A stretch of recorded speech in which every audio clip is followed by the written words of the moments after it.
Hello guys, कैसे हैं आप सब लोग। सो गाइस, अपनी सीरीज को कंटिन्यू करते हुए today we are going to start standard SA 265 deficiency in internal control. तो गाइस, नाम के ऊपर फोकस नहीं करेंगे, सिर्फ इतना ध्यान रखेंगे कि हाँ, डेफिशिएंसी इंटरनल कंट्रोल में अगर डेफिशिएंसी है तो उसके ऊपर स्टैंडर्ड क्या बोलता है, हमें कैसे काम करना है, वो सब चीज़ें एक बार देखने वाले हैं हम।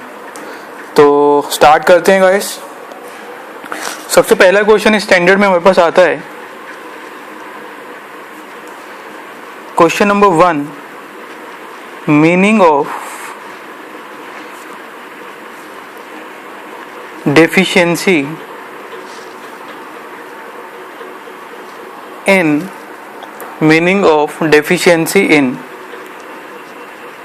internal control. Give me a second guys, give me.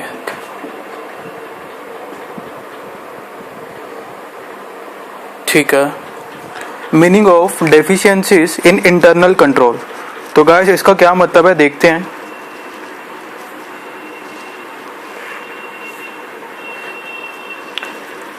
A control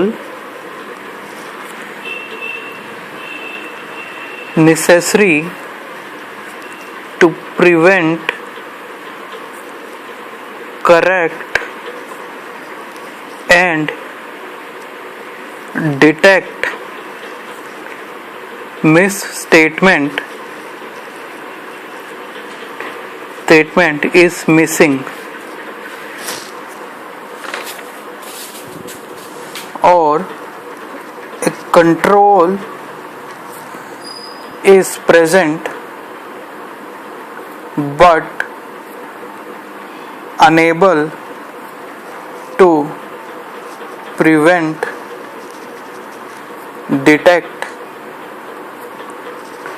and correct misstatement। ठीक है गाइस, तो ये हमारा क्वेश्चन नंबर फर्स्ट कंप्लीट हुआ। Now move on to second question.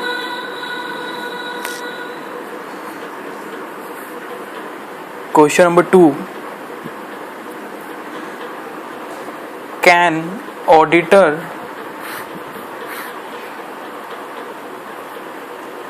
communicate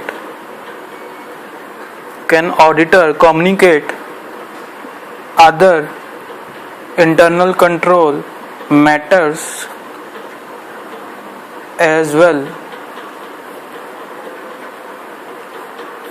तो गाइस, इस क्वेश्चन में हमारे को पूछता है कि ऑडिट का पर्पस तो खाली ओपिनियन देने का होता है कि we are giving opinion that the financial statements of the particular XYZ company representing true and fair financial statements, true and fair view.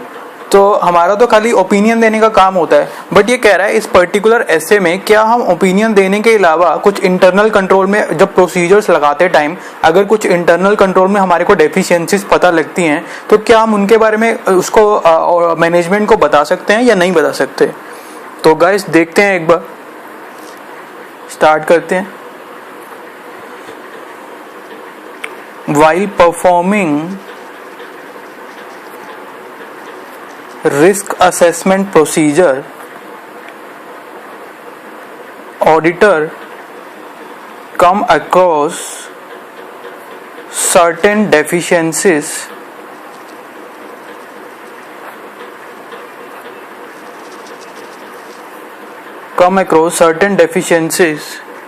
in the internal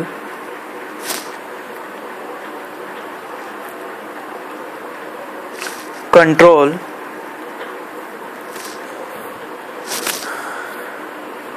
while performing risk assessment procedure, auditor came across certain deficiencies in internal control। उसके बाद बोलता है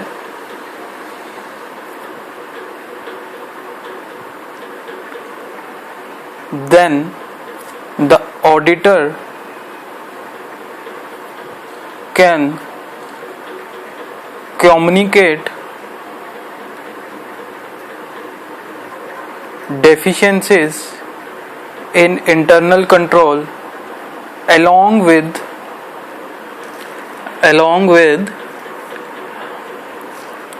then the auditor can communicate deficiencies in internal control along with other internal control matters as well in this essay. ठीक है guys. अब उसके बाद हमारे को बोलता है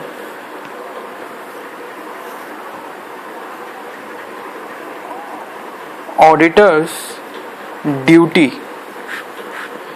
कि ऑडिटर की क्या ड्यूटी है.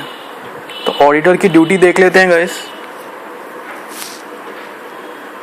इसको हम ऐसे कर लेते हैं गाइस. तो देखते हैं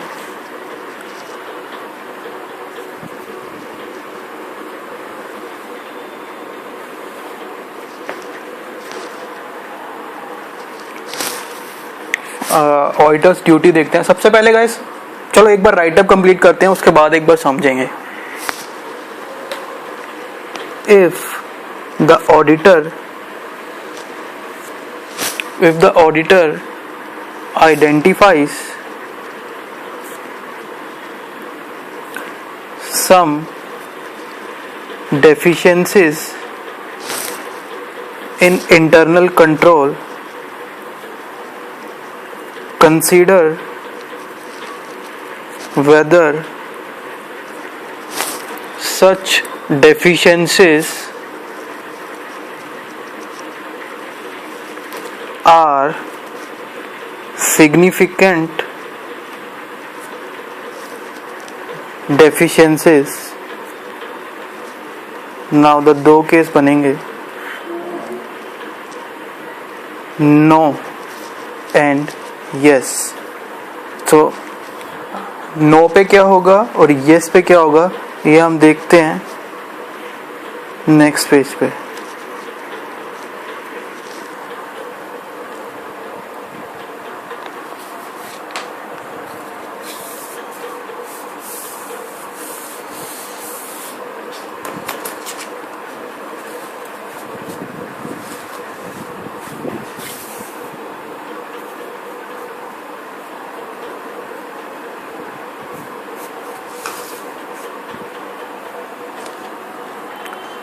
अगर वो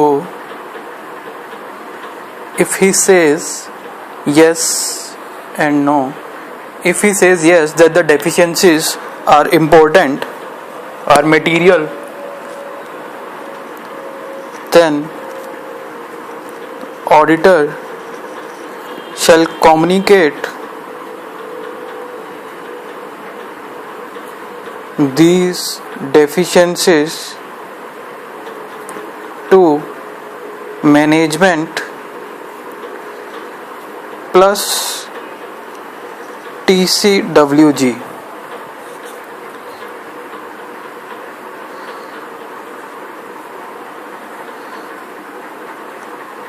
In his written communication,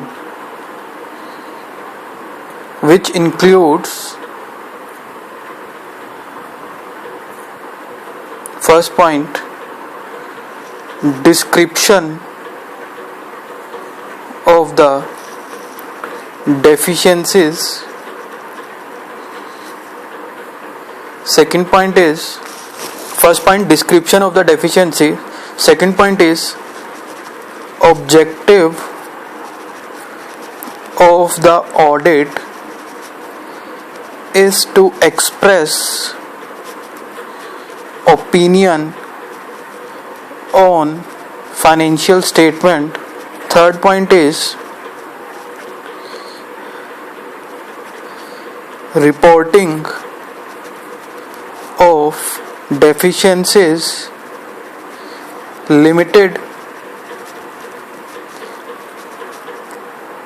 to as per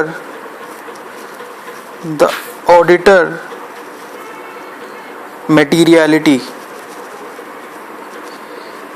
ठीक है गाइस. अगर वो नो बोलता है then communicate to management if material, it depends upon professional judgment of auditor. ठीक है गाइस, तो अब एक लास्ट क्वेश्चन रह गया गाइस, उसको भी देख लेते हैं. ये ऐसे काफी छोटा ऐसे है.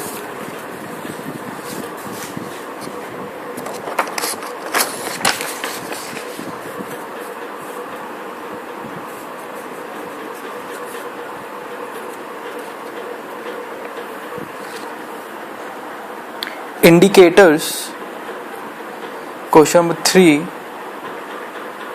indicators of significant deficiencies. तो indicators देख लेते हैं गाइस. सबसे पहला point, evidence of ineffective aspects of control environment. Second point is entities risk assessment procedures absent or ineffective.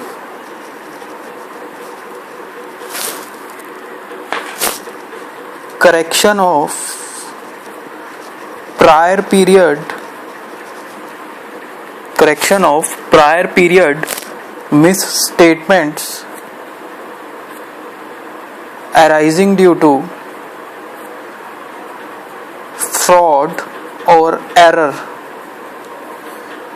Fourth point is management inability to review the preparation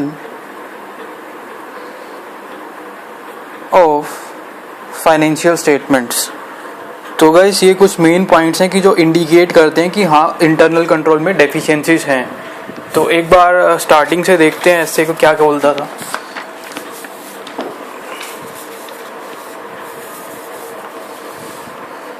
तो सबसे पहले guys meaning of deficiency in internal control. Deficiency का क्या मतलब होता है internal control में? दो केसेस से इसको हम देख सकते हैं. कैसे? या तो control necessary to prevent correct and detect misstatement is missing, या तो कंट्रोल ही पूरा मिसिंग है. या फिर control is present but the control is unable to prevent detect and correct misstatement. Control present है बट वो ineffective है गाइस, वो कर ही नहीं पाता जो उसे काम करना चाहिए. तो इफ द फिर हम यहाँ क्वेश्चन नंबर 1 यहाँ पे खत्म हो गया था हमारा. फिर क्वेश्चन नंबर 2 पर हम आए थे. यहाँ पे can auditor communicate other internal control matters as well, कि ऑडिटर का तो काम होता है सिर्फ ओपिनियन देना, तो उसके अलावा भी क्या ऑडिटर कुछ और रिपोर्टिंग कर सकता है? तो ये गाइस हमने ऐसे जब 200 किया था ना, जब ऑब्जेक्टिव ऑफ इंडिपेंडेंट ऑडिटर किया था, तो उसमें भी ये पॉइंट आया था. उस पॉइंट पे भी ऐसे 265 का रेफरेंस दिया था हमने. आप एक बार चेक कर लें अपने नोट्स में. वहां पर ऐसे second question number first of ऐसे 200 in point second I have given the reference of the particular standard, that is standard 265. So you can refer your notes. तो देखते हैं इसमें क्या बोलता है. वो कहता है can auditor communicate other internal control matter as well. ठीक है, देखते हैं. While performing risk assessment procedures. Guys जब वो risk assessment procedures that is as per 315 लिख लेते हैं यहाँ पे. एज पर एस से 315 और 315 का पूरा नाम लिख देंगे गाइस इसके साथ. Understanding the entity and it's internal control. तो वो हम पढ़ेंगे आगे, अभी डोंट वरी. तो कहता है रिस्क असेसमेंट प्रोसीजर जब कर रहे होते हैं हम, तो उस टाइम पे हमारे को जो अदर प्रोसीजर्स करते टाइम कुछ इंटरनल कंट्रोल में डेफिशिएंसीज पता लगती हैं. तो उसके बाद वो बोलता है कि डेफिशिएंसीज पता लगने के बाद हम उसको देखेंगे whether the deficiencies are material और not material. whether the deficiencies are material or not material. तो देखते हैं. If yes, the material deficiencies are material, then we have to communicate these deficiencies to the management and plus TCWG. दो लोगों को यहाँ पर reporting होगी guys, और अगर नहीं है तो सिर्फ एक ही लोगों को रिपोर्टिंग होगी, मैनेजमेंट को, यानी कि छोटे लोगों को. यहाँ पर छोटे लोगों को खाली रिपोर्टिंग होगी और यहाँ पर बड़े लोगों को भी साथ में होगी. इसको तो होगी छोटे बड़े दोनों लोगों को साथ में होगी. ठीक है गाइस, तो इस पॉइंट में देखते हैं जो कम्युनिकेशन करेंगे वो रिटर्न होगी. ठीक है, रिटर्न कम्युनिकेशन में क्या क्या होगा, जो डेफिशिएंसीज हमने डिटेक्ट करी है उसका डिस्क्रिप्शन पूरा होगा. And the second point is कि हम उसमें बताएंगे कि अवर ऑब्जेक्टिव, हम बता तो रहे हैं कमियां, लेकिन हमारा ऑब्जेक्टिव सिर्फ ऑडिट करने का था, ओपिनियन देने का था. ये तो हम एडिशनल काम कर रहे हैं, एडिशनल बेनिफिट आपको दे रहे हैं. और फिर थर्ड पॉइंट में बताएंगे कि ये जो हम जो रिपोर्टिंग कर रहे हैं ये वही चीजें रिपोर्टिंग कर रहे हैं जो कि हमें मटेरियल लगी. ठीक है, क्योंकि होता क्या है गाइस, अब मान लीजिए हमने रिपोर्टिंग करी कुछ डेफिशिएंसीज, तो मैनेजमेंट समझेगा कि हाँ हमारे इंटरनल कंट्रोल में इतनी डेफिशिएंसीज हैं. अगर उसके बाद कोई इंटरनल कंट्रोल में डेफिशिएंसी आती है तो वो ऑडिटर को बोलेगा आपने तो बोला ही नहीं था हमें. तो इसीलिए ऑडिटर यहाँ पे कहता है बता भी दो जता भी दो. यहाँ पर वो बता भी रहा है और यहाँ पर जता भी रहा है. एक बार लिख भी लेते हैं गाइस, इसको आपको ध्यान दिलवाएगा ये चीजें बाद में. बता भी दो जता भी दो.